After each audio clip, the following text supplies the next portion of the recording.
Hello everyone, और एक बार फिर से स्वागत है हमारे चैनल द प्रॉब्लम हंट में।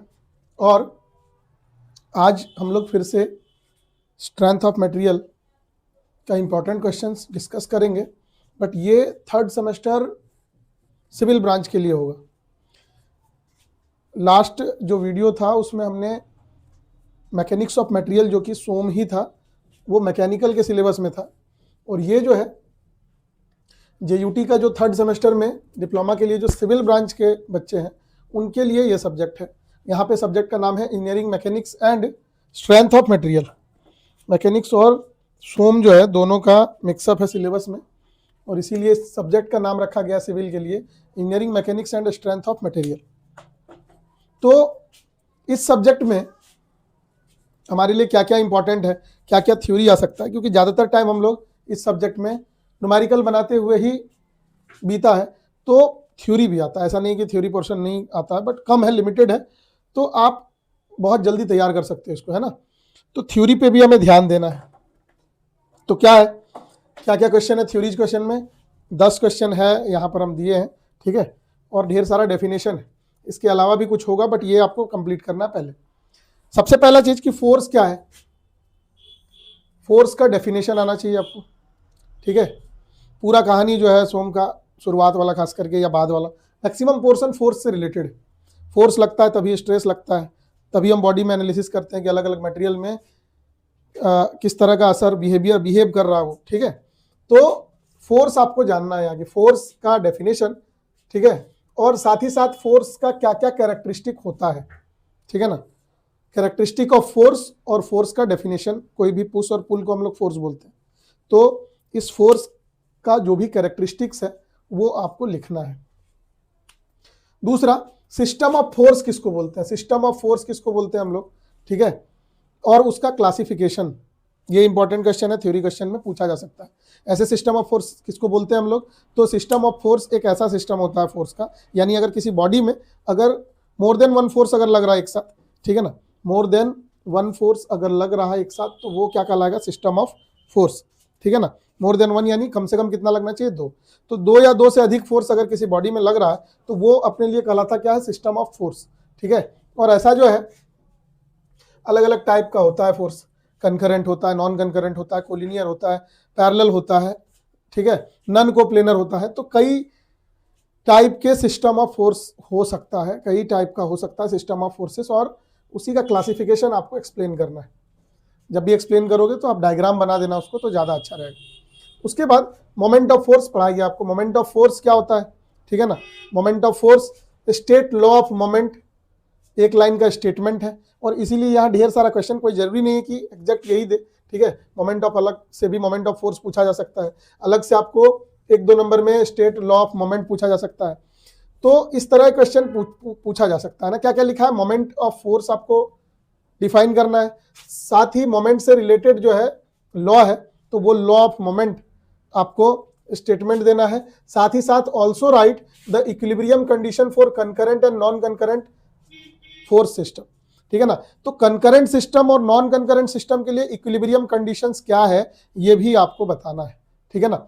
वैसे आपको पता होना चाहिए अगर आप पढ़े होंगे। तो कंकरेंट सिस्टम के लिए कोई भी कंकरेंट सिस्टम मतलब एक से ज्यादा फोर्स किसी बॉडी के एक ही पॉइंट पे लग रहा हो तो वो कंकरेंट कहलाता है। और उसके बावजूद अगर इक्विलिब्रियम कंडीशन का क्या मतलब हुआ कि ढेर सारा फोर्स लगने के कारण भी अगर वो बॉडी रेस्ट में है तो यानी इक्विलिब्रियम में, और जब इक्विलिब्रियम में होगा तो उस पे नेट हॉरिजॉन्टल फोर्स 0 और नेट वर्टिकल फोर्स 0 होगा। ये है कंकरेंट सिस्टम का इक्विलिब्रियम कंडीशन। जबकि नॉन कंकरेंट सिस्टम का इक्विलिब्रियम कंडीशन क्या होता है कि नेट हॉरिजॉन्टल फोर्स 0 होना चाहिए, नेट वर्टिकल फोर्स 0 होना चाहिए, और net moment at any point भी क्या होना चाहिए? 0 होना चाहिए, ठीक है। जैसा कि हम SFD BMD बनाते टाइम जब यूज करते हैं बीम में, बीम ऐसा सिस्टम होता है जो नॉन कंकरेंट सिस्टम है। नॉन कंकरेंट सिस्टम क्यों बोलते हैं बीम को? ये जैसे सिंपली सपोर्टेड बीम है, तो इसमें ये एक बॉडी है जिसपे अलग अलग पॉइंट पे फोर्स लगता है, इसीलिए इसको बोलते हैं हम लोग नॉन कंकरेंट, ठीक है ना। अब ये सिस्टम, ये बॉडी इक्विलिब्रियम में अगर है तो ये तभी हो सकता है जब इसमें net horizontal force 0, net vertical force 0। ये बॉडी स्थिर कब होगा? जब लेफ्ट राइट से इक्वल फोर्स होगा, तभी तो इधर इधर नहीं हो जाएगा, ठीक है। वर्टिकली अगर इक्विलिब्रियम में है तभी वो ऊपर या नीचे नहीं जाएगा, नहीं तो नीचे से भी फोर्स लग रहा है, ऊपर भी फोर्स लग रहा है। तो ये जरूरी है ना कि ये इक्वल फोर्स है या फिर नेट हॉरिजेंटल फोर्स, मतलब जो डाउनवर्ड फोर्स है और अपवर्ड फोर्स है वो बराबर होना चाहिए, ठीक है ना। नेट फोर्स आपस में माइनस करके जीरो, और साथ ही साथ नेट मोमेंट, किसी भी पॉइंट पे अगर मोमेंट निकालोगे तो मोमेंट भी जीरो आना चाहिए। ये नॉन कंकरेंट सिस्टम का इक्विलिब्रियम कंडीशन है। तो इक्विलिब्रियम कंडीशन भी याद रखना है, कभी कभार पूछा जा सकता है, ठीक है। उसके बाद ये जो है ये पूरा प्रॉपर्टी वाला सेक्शन है कि आपको मैकेनिकल प्रॉपर्टीज आपको सीखना है ना। मैकेनिकल प्रॉपर्टी आपको बहुत सारा प्रॉपर्टी होता है मैकेनिकल प्रॉपर्टी, तो आपको उसका डेफिनेशन याद रखना है। प्रॉपर्टीज पूछ सकता है। वैसे मैकेनिकल प्रॉपर्टीज क्या होता है, जब हम किसी भी मटेरियल से बने बॉडी में फोर्स अप्लाई करते हैं तो फोर्स अप्लाई करने के कारण बॉडी में अलग अलग मटेरियल से बना बॉडी अलग अलग तरह का बिहेवियर शो करता है, ठीक है ना। बिहेव करता है वो अलग अलग। एक रबर बैंड ले लिए तो उसे हम फोर्स लगाते हैं, देखो वो खींचता है, ठीक है, छोड़ देते हैं तो वापस भी आता है, ऐसा नेचर का है वो, ठीक है। अब वही फोर्स जब एक ब्रिक ले लो, एक ईंट ले लो, ईंट को पकड़ के खींचो तो वो तो नहीं खींचता है। तो आप सेम टाइप का फोर्स जब अलग अलग डिफरेंट मटेरियल से बने मेंबर्स पे, बॉडी पे अगर अप्लाई करोगे तो उनका बिहेवियर भी क्या होता है, अलग अलग होता है, ठीक है। तो ये जो बिहेवियर्स होते हैं यही होते हैं क्या, मैकेनिकल प्रॉपर्टीज। तो ढेर सारा मैकेनिकल प्रॉपर्टी है जिसमें रिजिडिटी, इलास्टिसिटी, प्लास्टिसिटी, कंप्रेसिबिलिटी, तो ये सब चीज पूछा जा सकता है आपको, ठीक है। ये सब चीज पूछा जा सकता है। क्रीप क्या होता है, इंपॉर्टेंट है। फैटिग क्या होता है, इंपॉर्टेंट है। डक्टिलिटी, मेलिबिलिटी, ब्रिटलनेस तो आप पहले भी पढ़े होंगे 8, 9, 10 में, ठीक है। तो ये प्रॉपर्टीज आपको ध्यान में रखना है, ठीक है। इलास्टिसिटी, प्लास्टिसिटी इंपॉर्टेंट है, इसको ध्यान में रखना है। तो पढ़ना है सबका, 2-2 लाइन, 1-1 लाइन का डेफिनेशन है, तो आएगा तो डेफिनेशन ही आएगा, तो सारा डेफिनेशन पढ़े। साथ ही साथ देखो यहाँ पर स्ट्रेस लिख दिया हम, यहाँ पर स्ट्रेस का डेफिनेशन, स्ट्रेन का डेफिनेशन एंड हुक्स लॉ का स्टेटमेंट, ये भी आपको याद रखना है।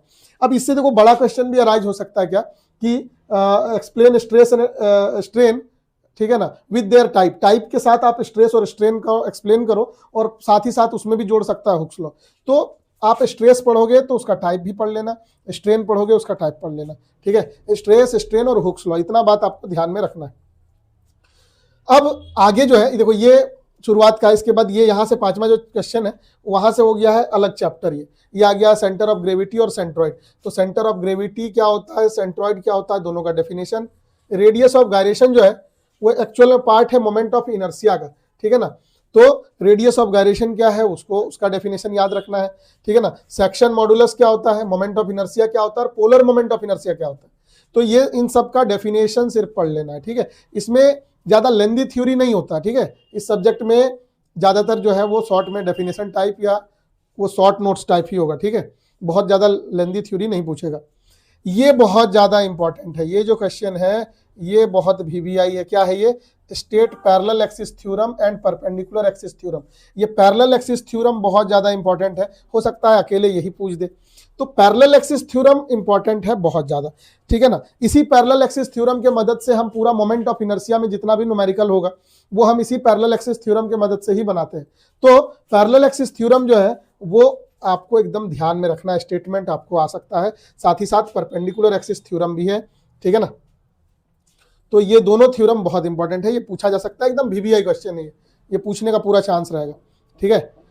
उसके बाद आपको बीम क्या है, टाइप ऑफ बीम आपसे पूछा जा सकता है विथ नीट स्केच, और कभी कभी एग्जाम्पल भी पूछता है कि हर बीम का आपको एग्जाम्पल बताना है, ठीक है। जैसे कैंटिलीवर है तो खिड़की का जो छज्जा होता है बाहर वो क्या है, कैंटिलीवर है, ठीक है। सिंपली सपोर्टेड बताए थे आपको, ब्रिज में रखते हैं हम लोग कंक्रीट का स्ट्रक्चर। तो उस तरीके से आप एग्जाम्पल भी एक एक याद रख लेना, कभी कभी एग्जाम्पल भी पूछ सकता है, बाकी डायग्राम तो आप बनाओगे ही। उसके बाद ये जो है, अच्छा यहाँ से ये बीम चैप्टर है, बीम चैप्टर में टाइप ऑफ बीम, इसके अलावा भी क्वेश्चन टाइप ऑफ लोड बताएगी आपको कि बीम में कितने टाइप का लोड लगता है, पॉइंट लोड, यूडीएल, यूवीएल, तो वो सब भी थ्योरी क्वेश्चन अराइज होता है, बट कम चांस रहता है। बीम का टाइप पूछा जा सकता है, ये ज्यादा इंपॉर्टेंट है, ठीक है। इसके अलावा, ठीक है, शियर फोर्स का डेफिनेशन और बेंडिंग मोमेंट का डेफिनेशन आप याद रखोगे, और शियर फोर्स और bending moment and rate of loading पे रिलेशन है, ठीक है ना। तो वो रिलेशन भी आपको याद रखना है, क्योंकि सिलेबस में लिख दिया है तो एग्जैक्टली यही लाइन पूछा जा सकता है कि आप शियर फोर्स क्या होता है, बेंडिंग मोमेंट क्या होता है, और दोनों के बीच रेट ऑफ लोडिंग के साथ कैसा रिलेशन है, ये आपसे रिलेशन लिखने के लिए बोल देगा, तो आप उसको देख लेना जरा सा, एक लाइन का रिलेशन है, वो देखे रहोगे तो प्रूफ नहीं, आपको लिखने बोलेगा, तो रिलेशन आपको देख लेना है, ठीक है।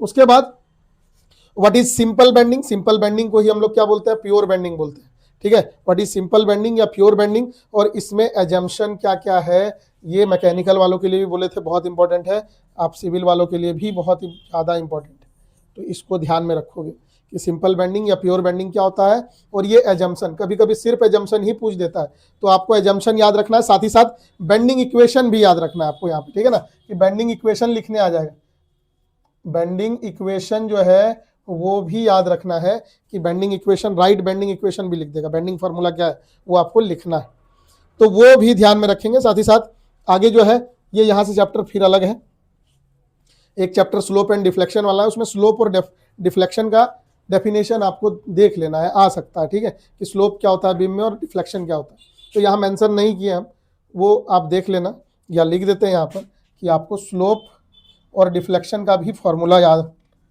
डेफिनेशन याद रखना, स्लोप एंड डिफ्लेक्शन क्या होता है, ये किसी और चैप्टर का है, ये बीम से रिलेटेड है एक्चुअली, ठीक है, और ये कॉलम से रिलेटेड है, ये वाला 10 और 11 जो है, ठीक है ना। इसमें भी एक थ्योरी है, स्टेट यूलर्स कॉलम थ्योरी, एक थ्योरी ऐसा है जो कॉलम के लिए है, ठीक है ना, और यूलर्स कॉलम थ्योरी में जो एजम्पशन है, वो एजम्पशन जो है आपको ध्यान में रखना है, यूलर्स कॉलम थ्योरी में जो एजम्पशन है वो आपको क्या करना है, ध्यान में रखना है, ठीक है।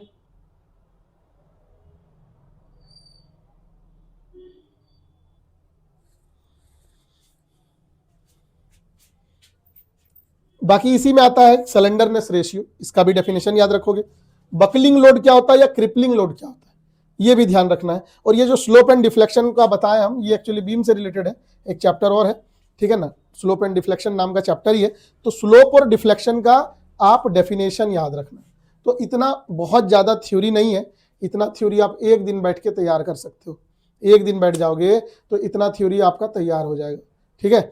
तो थ्योरी पे बहुत कम थ्योरी है चूंकि, और क्वेश्चन आता ही है थ्योरी से, तो आपको इतना अच्छे से तैयार कर लेना है। इसके अलावा अगर समय बचता है आपको, तो सिलेबस देख के एक एक टॉपिक का जो छूट गया है या नहीं पढ़े हो उसको भी पढ़ना है, लेकिन इतना पढ़ लेने के बाद, ठीक है। तो बहुत ज़्यादा थ्योरी नहीं दिया गया है, एक दिन में आप इजीली इसको तैयार कर सकते हो, तो क्वेश्चन वाइज एकदम 11 क्वेश्चन है, इसको आप तैयार कर लो, है ना, 11-12 क्वेश्चन है, आप इस पूरे थ्योरी को तैयार कर लो। और बात रहा न्यूमेरिकल का, चूंकि न्यूमेरिकल पेपर है तो न्यूमेरिकल तो आएगा ही, ठीक है, तो न्यूमेरिकल में क्या क्या आ सकता है, न्यूमेरिकल देखते हैं हम लोग। अगर हम बात करें न्यूमेरिकल्स का, तो न्यूमेरिकल में मैकेनिक्स वाले पोर्शन से रिजल्टेंट वाला क्वेश्चन बहुत इंपॉर्टेंट है, रिजल्टेंट यानी उसको हम लोग बोलते हैं resolution and composition, resolution and composition of force, जिसमें हम लोग निकालते थे फाइंड द रिजल्टेंट करके क्वेश्चन आता था, फाइंड द रिजल्टेंट, आर निकालते थे इसमें, ठीक है ना, तो फाइंड द रिजल्टेंट करके क्वेश्चन आता था, कई टाइप का क्वेश्चन था, 3-4 टाइप का, तो वो फाइंड द रिजल्टेंट वाला क्वेश्चन आएगा, ठीक है। लेमिज थ्योरम पे ध्यान दोगे, लेमिज थ्योरम 3 फोर्स के लिए होता था, ये कंकरेंट फोर्स के लिए, ठीक है। उसके बाद प्रिंसिपल ऑफ सुपरपोजिशन, सोम का सबसे आसान क्वेश्चन, प्रिंसिपल ऑफ सुपरपोजिशन,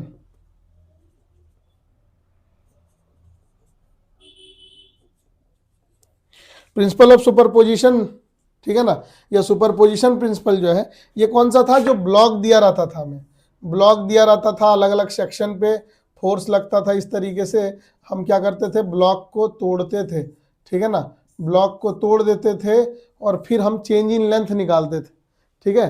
तो ये प्रिंसिपल ऑफ सुपरपोजिशन का था क्वेश्चन, और ये पूछा जा सकता है, ठीक है, तो इसको ध्यान में रखना है। तो ये हो गया प्रिंसिपल ऑफ सुपरपोजिशन।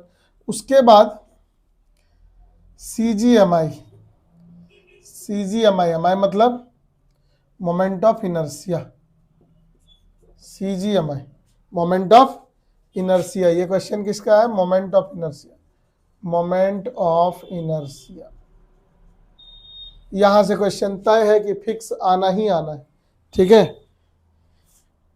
उसके बाद आपको देखना है SFD and BMD, shear force diagram, bending moment diagram. फिर आपके बाद दिया हुआ था बेंडिंग इक्वेशन, बेंडिंग इक्वेशन, और आखिरी एक है स्लोप एंड डिफ्लेक्शन। तो ये 7 न्यूमेरिकल्स पे आप ध्यान दोगे तो हमको नहीं लगता है कि न्यूमेरिकल आपका छूटेगा। और भी न्यूमेरिकल्स है छोटा मोटा आगे स्ट्रेस स्ट्रेन वाले में, ठीक है, लेकिन इतना कर लोगे तो बड़ा क्वेश्चन तो नहीं छूटने वाला, ठीक है। क्योंकि देखिए यहां से क्वेश्चन एकदम श्योर रहता है कि यहां से आना ही है। एक क्वेश्चन आपका ये श्योर है यहां से आना है, एक क्वेश्चन आपका यहां से श्योर है कि यहां से आना है। ये दो तो फिक्स है कि आना ही आना है, ठीक है। तो और चूंकि ये बड़ा क्वेश्चन है ये सब, तो ज्यादा नंबर का भी पूछा जा सकता है। मिनिमम 7 से लेकर 14 नंबर तक का एक क्वेश्चन हो सकता है इसका, ठीक है। 7, 8, 10 किसी भी फॉर्मेट में पूछे तो मिनिमम 7 से लेकर 14 नंबर तक का एक क्वेश्चन हो सकता है सिर्फ इसका और इसका। तो ये बहुत इंपॉर्टेंट टॉपिक है। मतलब सबसे पहले सोम में आपको ये दोनों न्यूमेरिकल तो बनना ही चाहिए। अगर ये दोनों बन रहा है यही दोनों आपको पास करवा देगा, ठीक है। ये 2 न्यूमेरिकल मतलब आपको पास करवा देगा, ठीक है। तो मोमेंट ऑफ इनर्शिया और ये shear force diagram and bending moment diagram ये बनना चाहिए। उसके बाद आप रिजोल्यूशन ऑफ फोर्स को देख लो, यहां से क्वेश्चन आएगा, ठीक है। यहां से आएगा, लेमीज से आया था, पिछला बार भी आया था, ठीक है। लेमीज का क्वेश्चन है। तो 3-4 क्वेश्चन तो ऐसे ही हो गया। तो आपको ये 7 टाइप का है, ठीक है। प्रायोरिटी कुछ इसी तरीके से दो कि ये दोनों तो बनना ही चाहिए। उसके बाद ये आसान है, रिजोल्यूशन और लेमीज थ्योरम, ये भी बहुत आसान है। तो इतना तो बनाइए पहले। उसके बाद बेंडिंग इक्वेशन बनाइए और फिर slope and deflection. Bending equation भी मोमेंट ऑफ इनर्शिया और बीम से रिलेटेड ही है, ठीक है। तो एक बार ढंग से बना लोगे तो गलती इसमें भी नहीं होता, एकदम फार्मूला बेस्ड क्वेश्चन आता है। तो आपके पास ये 6-7 टाइप का न्यूमेरिकल होता है, इसी में से वो कुछ ना कुछ 3-4 न्यूमेरिकल पूछा जाएगा आपसे, ठीक है। तो आप इतना अगर पढ़ लोगे तो आप पूरा अटेम्प्ट कर पाओगे, है ना। एक आध क्वेश्चन इधर उधर हो गया तो अलग बात है, बट आप पूरा अटेम्प्ट कर पाओगे अगर इतना बना लिए तो आप इसी के हिसाब से अब तैयारी स्टार्ट करो। जिस टॉपिक पे न्यूमेरिकल नहीं बन रहा है या नहीं समझ में आ रहा है तो आप कमेंट में बताएं हमें, ठीक है। तो वो डाउट आपका क्लियर हो जाएगा, ठीक है। तो इतना आप पढ़ लोगे तो आपको इस सब्जेक्ट में दिक्कत नहीं होने वाला है। आप पूरा 100% आप लगभग आप पूरा जो है क्वेश्चन अटेम्प्ट कर पाओगे, ठीक है। कोशिश करना। ये दोनों चैप्टर का न्यूमेरिकल थोड़ा लेंदी होता है, बट अगर बन रहा है तो बहुत अच्छा, क्योंकि यही टाइम टेकिंग होता है।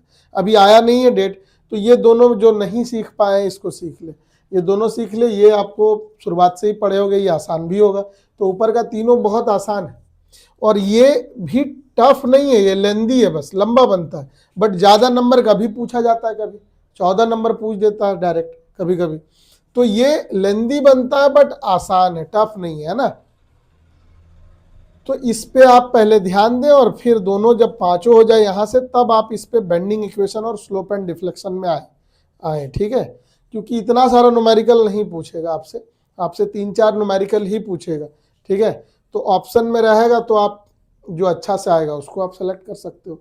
तो आप इस सीक्वेंस में ही पढ़ो। ये 5 ऊपर से 5 टॉपिक जो है आप क्लियर कर लोगे तो न्यूमेरिकल में दिक्कत नहीं आएगा। को साइंस इंटरेस्टिंग लगती है तो लाइक करो, शेयर करो और चैनल को सब्सक्राइब करो।